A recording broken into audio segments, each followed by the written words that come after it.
어제 주일 말씀은 5장 1절부터 13절까지 말씀인데요. 누군가의 저주하는 소리를 듣고도 증인이 되지 않는 죄라든지 부정한 짐승이나 곤충의 사체를 만져서 부정하게 된 자라든지 또 함부로 맹세하고 잊어버렸다든지 이런 죄에 대해서 속죄제를 드리는 방법을 언급했습니다. 속죄제를 드리는 방법을 언급했습니다. 그러니까 어제까지는 속죄제에 대한 말씀이었죠. 오늘 말씀은 속건제에 대한 말씀인데요. 어떤 경우에 어떻게 속건제를 드려야 하느냐, 이 사실을 말씀하고 있습니다. 속죄제와 속건제가 어떻게 다른가? 속건제는 guilt offering, 영어로는 히브리어는 아샴이라고 하고요. guilt란 말은 우리가 죄를 지었고 나면 죄책감을 느낄 때 guilty feeling 그러잖아요. 사람들에게 지은 잘못 때문에 느끼는 죄책감, 그걸 얘기하는 겁니다. The sin, 근본죄가 아니고요.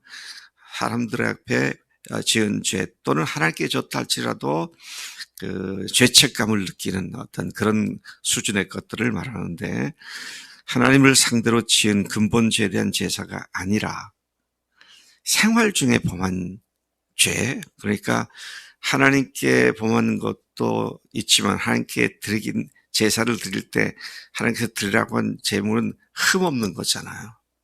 근데 제물을 드리는데 흠 있는 걸 슬쩍 끼워 넣어서 드린다든지 이런 것들, 또 다른 사람들에게 손해를 끼친 일이라든지, 자, 그래서 문제가 된다면 그것에 대한 속건제를 드려라. 그래서 근본적으로 죄로부터 해결하는 그런 제사로서는 속죄제나 속건제나 같지만, 그러나 그 죄의 종류에 있어서는 속죄제는 우선적으로 하나님 앞에 죄를 지은 것들, 속건죄는 하나님 앞에 제사를 드려도 하나님의 물건, 성물을 자기가 그 일부를 갖다가 훼손시킨다든지, 또는 다른 사람들과의 관계에 있어서 손해를 끼치거나 피해를 준 경우,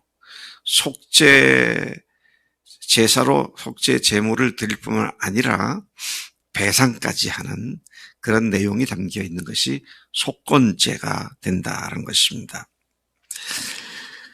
속건제를 드리는 경우가 어떤 경우냐 그럴 때, 우리 1절에서부터 시작되는 것이, 14절부터 시작되는 것이 여호와의 성물에 대하여 부주중에 범죄하였으면 하는 것이죠. 성물이라고 하는 것은 하나님께 드리기 위해서 구분된 거죠. 자, 얼핏 신약에 생각나는 사람이 아나니아와 삽비라입니다. 그들이 자기의 재산을 팔아서 하나님께 바치겠습니다 해놓고는 절반만 갖다 바치고 절반은 숨겨놓고, 이제 이런 것들이 하나님께 바치겠다는 것을 자기 생각대로 바치지 않는다든지, 하나님을 대상으로 드려야 할 것들을 아까워서, 이런 것들을 지금 얘기하는 것입니다. 또 하나님의 법에 따라 마땅히 해야 할 것을 하지 않았을 때, 하나님의 율법 계명을 따라 제대로 하지 않았을 때, 부정한 짐승이나 곤충의 사체를 만졌을 때, 여러분, 사람도 그렇고 짐승도 그렇고요, 특히 곤충까지 포함해서 죽은 사체에는 요즘으로 말하면 병균이 가득할 수 있죠.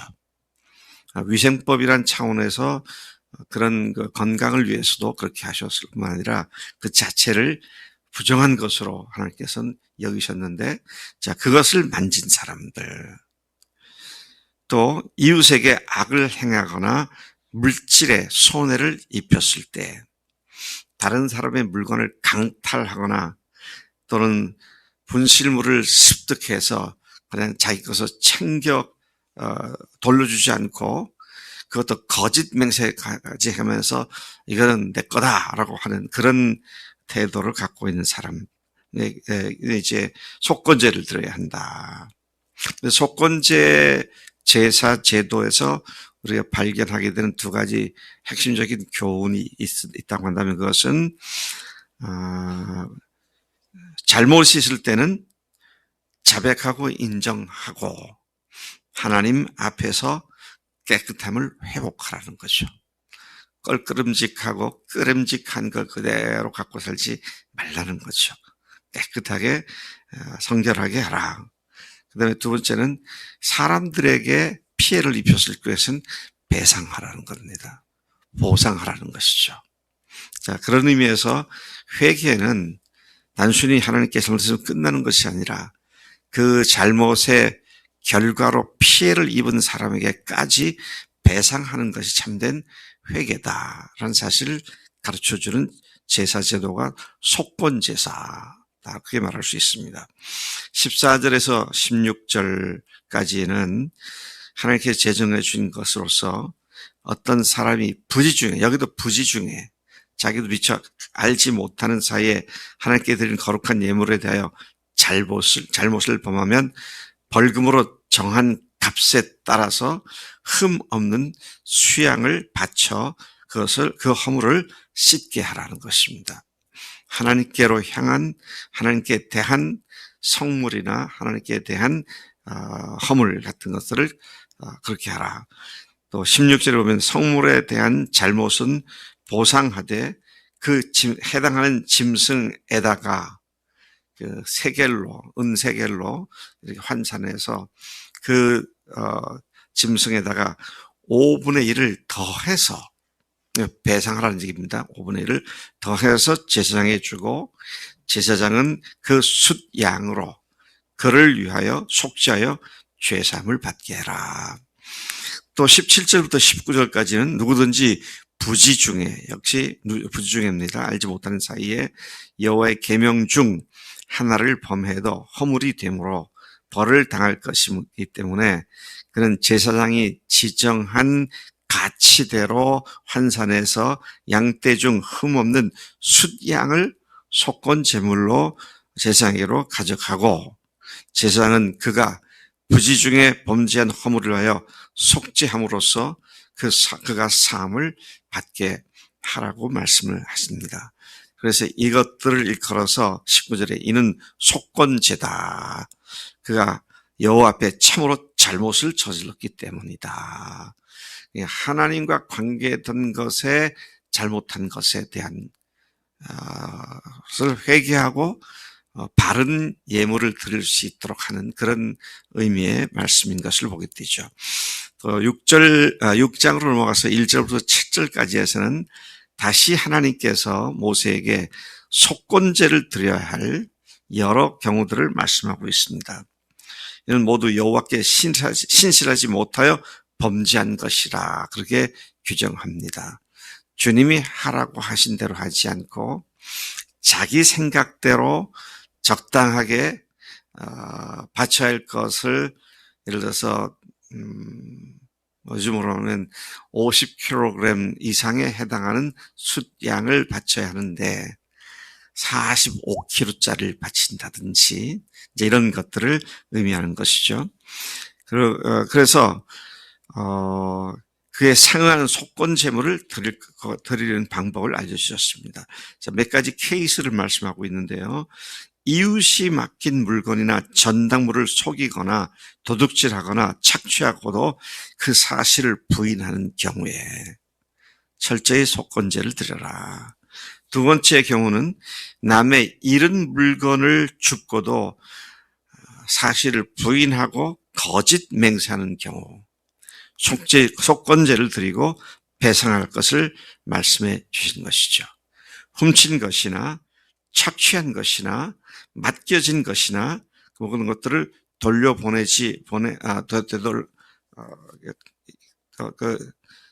맡은 것이나 잃은 물건을 준 것에 관하여 모르는 일이라고 거짓 맹세하면 그 모든 물건을 그 임자에게 돌려보내주되 여기도 역시 5분의 1을 배상으로 더 얹어서 돌려주라.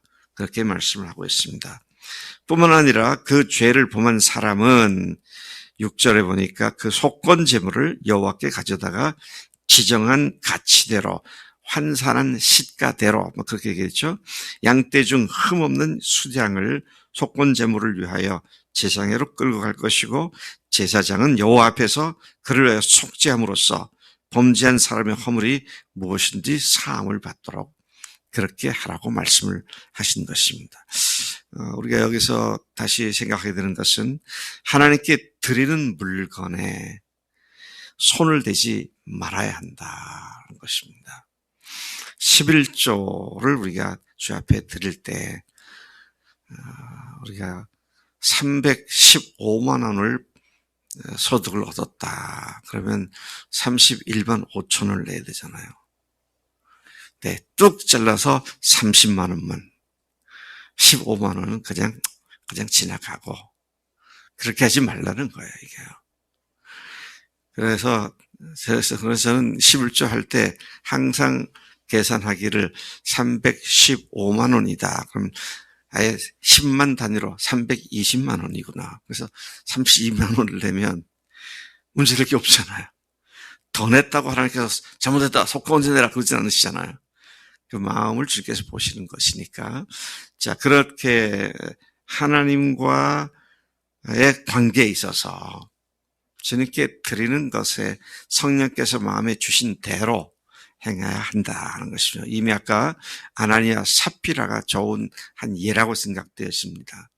은혜를 받고 성령으로 충만했을 때에는 자기 재산을 다 팔아서 가난한 사람에게 주겠습니다 그랬는데 팔고 나니까 현찰이 들어오고 나니까 마음이 바뀌어가지고 절반을 감추잖아요.